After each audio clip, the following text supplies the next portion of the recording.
सच्ची मित्रता। एक छोटे से गांव में दो अच्छे दोस्त रहते थे, एक का नाम अर्जुन था और दूसरे का नाम रघु। दोनों बचपन से एक दूसरे के अच्छे मित्र थे। अर्जुन एक किसान का बेटा था जबकि रघु एक कुम्हार का। दोनों की मित्रता बहुत गहरी थी और वे हमेशा एक दूसरे की मदद करते थे। एक दिन गांव में एक बड़ी द्वाइस प्रतियोगिता का आयोजन हुआ। इस प्रतियोगिता में जो भी जीतता उसे गांव का सबसे प्रतिष्ठित व्यक्ति माना जाता। अर्जुन और रघु ने भी प्रतियोगिता में भाग लेने का फैसला किया। प्रतियोगिता के लिए अर्जुन ने अपने खेतों में फसल उगाई और रघु ने अपने कुम्हार के घड़े बनाए।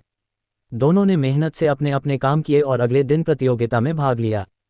पहला दौर शुरू हुआ जिसमें अर्जुन को अपनी फसल दिखानी थी। वह अपनी फसल के बारे में गर्व से बता रहा था कि उसने कितनी मेहनत से इसे उगाया।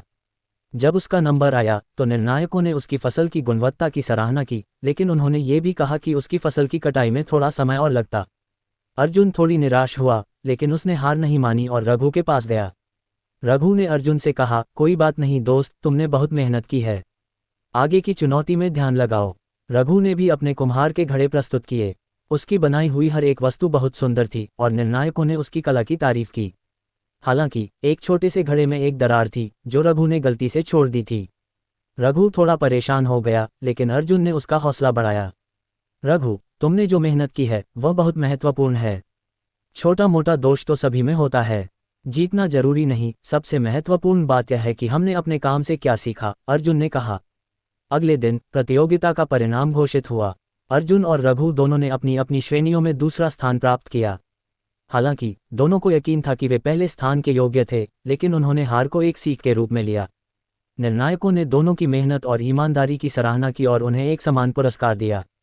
इस घटना के बाद दोनों दोस्तों ने सीखा कि किसी भी प्रतियोगिता में जीत और हार तो एक क्षणिक बात होती है, लेकिन सच्ची मित्रता और ईमानदारी हमेशा बनी रहती है। अर्जुन और रघु ने यह निर्णय लिया कि वे हमेशा एक दूसरे की मदद करेंगे, चाहे स्थिति कैसी भी हो।